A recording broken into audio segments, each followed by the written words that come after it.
Hello students, एक बार फिर welcome है आपका अपने ही प्यारे से चैनल में, जिसमें हम महाराजा गंगा सिंह यूनिवर्सिटी के बीएससी फिजिक्स के सेकंड ईयर का कोर्स स्टार्ट कर चुके हैं, जिसका पहला वीडियो कल अपलोड हो चुका है।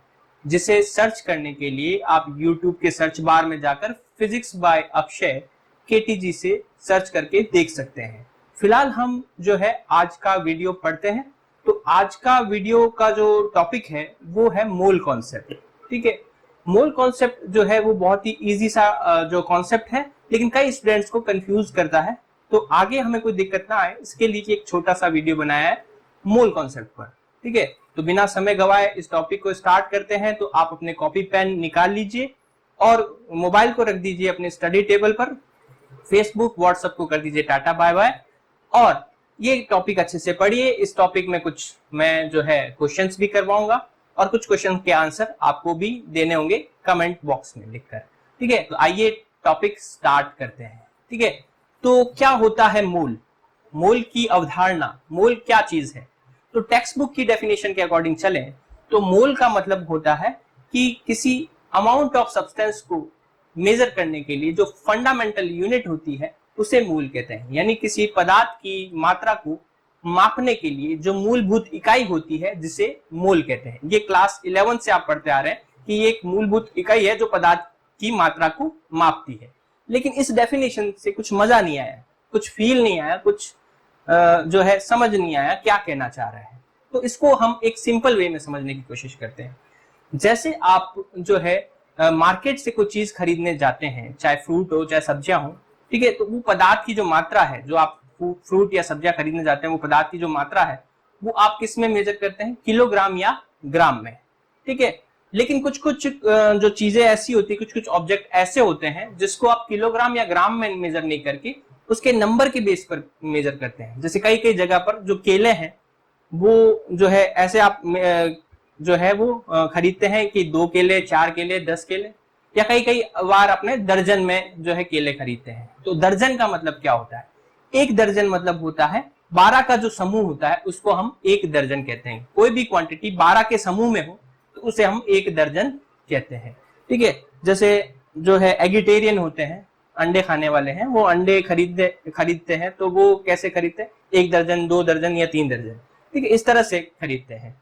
ठीक है, तो यहां पर हम जो मटेरियल की मात्रा है, पदार्थ की जो मात्रा है, वो किस में रिप्रेजेंट कर रहे हैं? दर्जन में रिप्रेजेंट कर रहे हैं। ठीक है, तो वैसे ही हम जो है गैसेस के बारे में स्टडी करते हैं तो हमारा मेन इंटरेस्ट होता है कि उस गैसेस में कितने नंबर ऑफ मॉलिक्यूल्स है या कितने नंबर ऑफ एटम्स है, कितने परमाणुओं की संख्या है या कितने अणुओं की संख्या है। तो उसके लिए हम दर्जन तो यूज नहीं कर सकते, क्योंकि अणु या परमाणु दर्जन में तो मापना बड़ा अजीब लगेगा। 12 अणु या 12 परमाणु, इतने छोटे, इतने कम संख्या में अणु परमाणु नहीं होते। अणु और परमाणुओं की संख्या कई लाखों करोड़ों में होती है।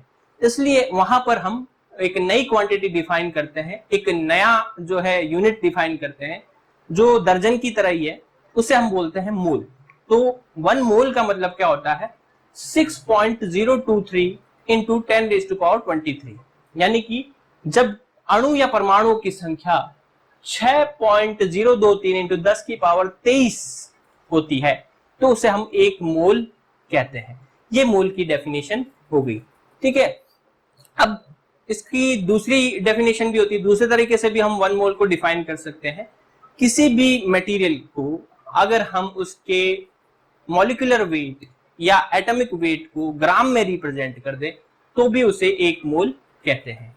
ठीक है, जैसे ऑक्सीजन है, नाइट्रोजन है, ठीक है, हाइड्रोजन है, ये गैस के फॉर्म में, अगर हम इनके मॉलिक्यूलर वेट को ग्राम में रिप्रेजेंट करते हैं तो उसे हम 1 मोल कहते हैं।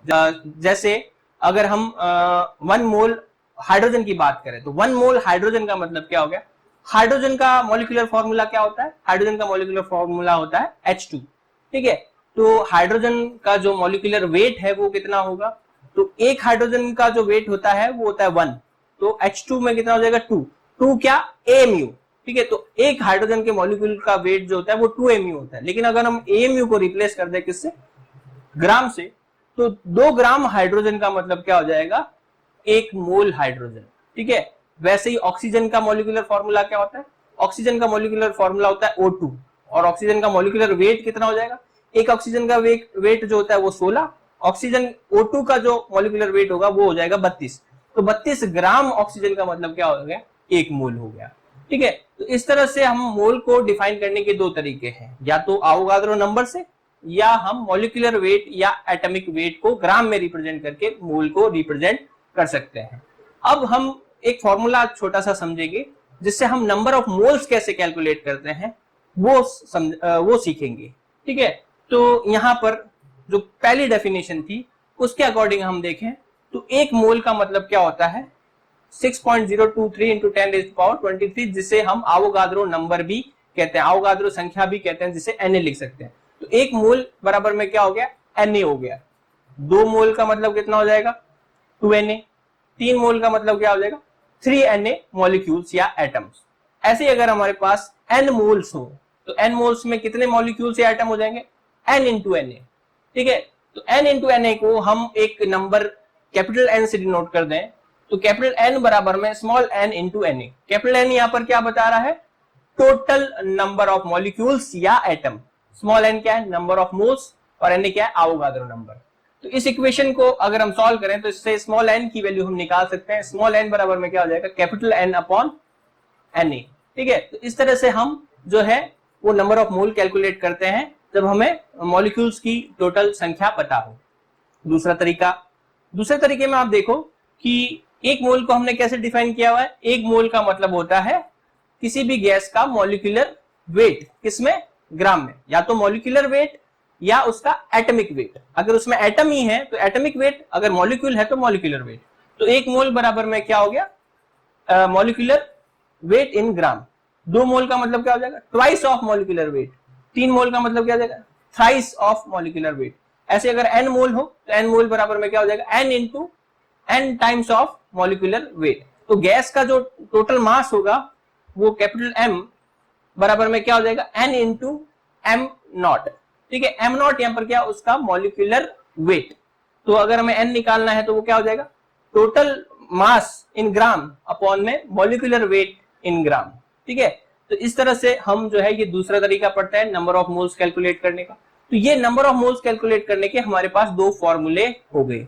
ठीक है, तो ये तरीका आपको समझ में आ गया होगा, मोल कंसेप्ट आपको समझ में आ गया होगा। इसके बेस पर जो है एक छोटा सा क्वेश्चन सॉल्व करवाते हैं आपको, फिर एक क्वेश्चन मैं आपको दूंगा, आपको सॉल्व करना है और उसका आंसर कमेंट सेक्शन में देना है। ठीक है, तो पहला एक सिंपल सा क्वेश्चन है कि हमारे पास जो है सपोज करो 64 ग्राम जो है वो ऑक्सीजन है, तो हमें ये बताना है कि उसमें कितने नंबर ऑफ मोल्स ऑक्सीजन है। 64 ग्राम ऑक्सीजन है तो कितने नंबर ऑफ मोल्स ऑक्सीजन है। ठीक है, तो आप इस फॉर्मूले में जाइए, number of moles calculate, total mass upon molecular मास।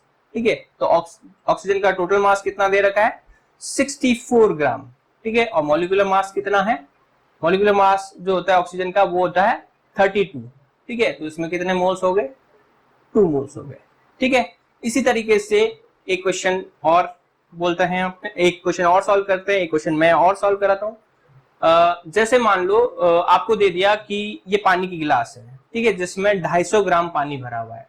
अब आपको ये बताना है कि इसमें पानी की कितने नंबर ऑफ मोल्स है, पानी के कितने नंबर ऑफ मोल्स है, तो वो कैलकुलेट करना है। तो वो कैसे कैलकुलेट करेंगे, तो आप यहाँ पर जो है आपको टोटल मास दे रखा है, अगर आप पानी के मॉलिक्यूल्स का जो है मॉलिक्यूलर मास निकाल सकें तो उससे आप ये प्रॉब्लम सॉल्व कर सकते हैं। आपके पास formula n equals to total mass upon molecular mass. तो टोटल मास तो 250 ग्राम दे रखा है, अब पानी का मॉलिक्यूलर मास कितना होता है, तो पानी का मॉलिक्यूलर फॉर्मूला क्या है, H2O।